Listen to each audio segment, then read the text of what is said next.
Hi friends, మహాభారతంలో ఎంతో శక్తివంతమైన యోధులు ఉన్నారు. అర్జునుడు, భీష్ముడు, కర్ణుడు, ద్రోణాచార్యుడు, భీముడు, అశ్వత్థామ, అభిమన్యుడు లాంటి మహాయోధులు ఉన్నారు. వీరందరూ అస్త్రశస్త్ర కళల్లో గొప్ప నైపుణ్యం పొంది యుద్ధాలలో పాల్గొని విజయాలు సాధించారు. మహాభారతంలోని యోధులలో కొందరు ఎంతో శక్తివంతమైన దివ్యాస్త్రాలను పొందారు. అర్జునుడు, భీష్ముడు, కర్ణుడు ధనుర్విద్యలో ప్రావీణ్యంతో పాటు అనేక దివ్యాస్త్రాలు కలిగిన యోధులు.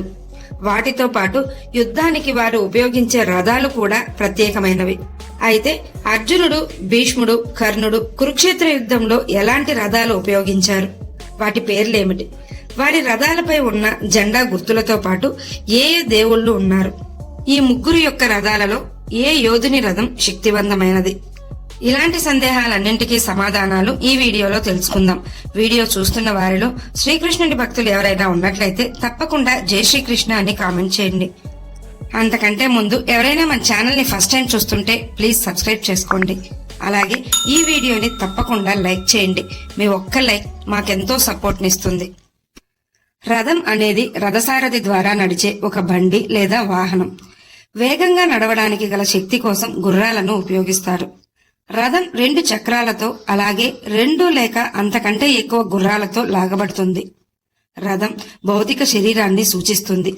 రథసారథి తెలివికి ప్రాతినిధ్యం వహిస్తాడు. రథానికి కట్టబడిన 5 గుర్రాలు దృష్టి, వినికిడి, రుచి, స్పర్శ, వాసన మన ఇంద్రియాలను సూచిస్తాయి. వాటి పగ్గాలు వారి మనస్సుకు ప్రతీక. రథంపై ప్రయాణించేవారు ఆత్మను సూచిస్తారు. మహాభారతంలో అర్జునుడు, భీష్ముడు, కర్ణుడు ప్రత్యేకమైన రథాలను ఉపయోగించారు. అర్జునుడు గొప్ప విలుకాడు. ఎన్నో దివ్యాస్త్రాలను పొందిన మహాయోధుడు.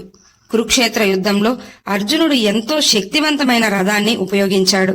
అర్జునుడి రథం పేరు కపిధ్వజ.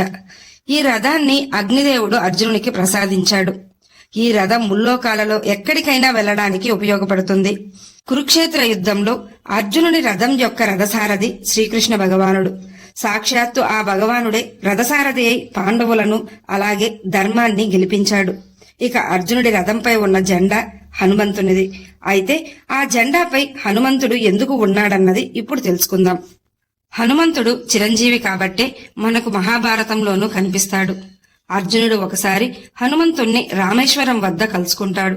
ఆ సమయంలోనే హనుమంతుడు కురుక్షేత్ర యుద్ధంలో అర్జునుడికి సహాయం చేస్తానని మాటిస్తాడు. అందుకే కురుక్షేత్ర యుద్ధం ముగిసే వరకు అర్జునుని రథంపై హనుమంతుడు ఉన్నాడు. యుద్ధం ముగిశాక హనుమంతుడు రథం దిగి వెళ్లిపోయాక ఆ రథం అగ్నికి ఆహుతి అయ్యింది. హనుమంతుడు రక్షించడం వలనే ఎలాంటి దివ్యాస్త్రాలు సంధించినా అర్జునుడి రథం చెక్కు చెదరలేదు. అంతటి గొప్ప శక్తివంతమైన రథం అర్జునుడిది. భీష్ముడు మహాభారతంలో అత్యంత శక్తివంతులలో మహాయోధులలో భీష్ముడు కూడా ఒకడు. కురుక్షేత్ర యుద్ధంలో భీష్ముని రథం ఎంతో శక్తివంతమైనదిగా చెప్పబడింది. భీష్ముని రథాన్ని ఎలాంటి అస్త్రాలైనా నాశనం చేయలేవు. అంతటి శక్తివంతమైన రథం భీష్మునిది. అందుకే భీష్ముడు రథం దిగిన తరువాతే అర్జునుని అస్త్రాలకు భీష్ముడు నేలకొరిగాడు. ఇక భీష్ముని రథంపై ఉన్న జెండాపై తాటి చెట్టును అలాగే అతని తల్లి గంగాదేవిని కలిగి ఉంటుంది. తాటి చెట్టు అతని జ్ఞానం మరియు భీష్ముడు క్లిష్ట సమయాల్లో ఆ పరిస్థితులను ఎలా ఎదుర్కొన్నాడో అతని సామర్థ్యాన్ని వర్ణిస్తుంది. భీష్ముడు అత్యంత శక్తివంతుడు.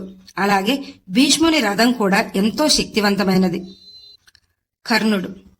కర్ణుడు క్షత్రియుడైనప్పటికీ సూతపుత్రునిలా పెరిగాడు. అయినప్పటికీ పరశురాముని వద్ద విలువిద్య నేర్చుకుని గొప్ప ధనుర్ధారి అయ్యాడు. కర్ణుని రథం కూడా ఎంతో శక్తివంతమైనది.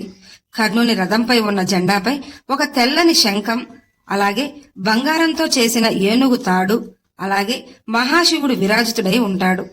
కర్ణుడు ఎంతో శక్తివంతుడు.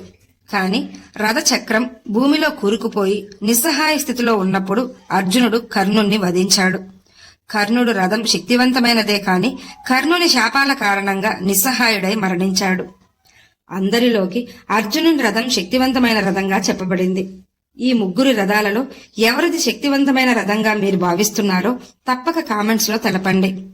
ఈ వీడియో మీకు నచ్చినట్లయితే లైక్ చేయండి, షేర్ చేయండి, అలాగే సబ్స్క్రైబ్ చేసుకుని పక్కనే ఉన్న బెల్ ఐకాన్ ని ఆన్ లో ఉంచుకోండి.